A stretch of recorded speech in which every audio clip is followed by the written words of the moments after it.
రాజ్యమేది లేదు గాని రాణిలాగా చూసుకుంటా, కోట కట్టలేను గాని కళ్ళల్లో నిన్నే దాచుకుంటా.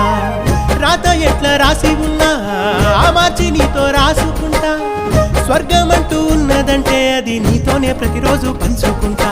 నిన్ను గన్నవి నాన్న కన్నా అల్లారు ముద్దుగా సాదుకుంటా. నీకు కోపం వస్తే కొంత దూరం ఉంటా, నువ్వు గీత గీస్తే నేను దాటనంటా.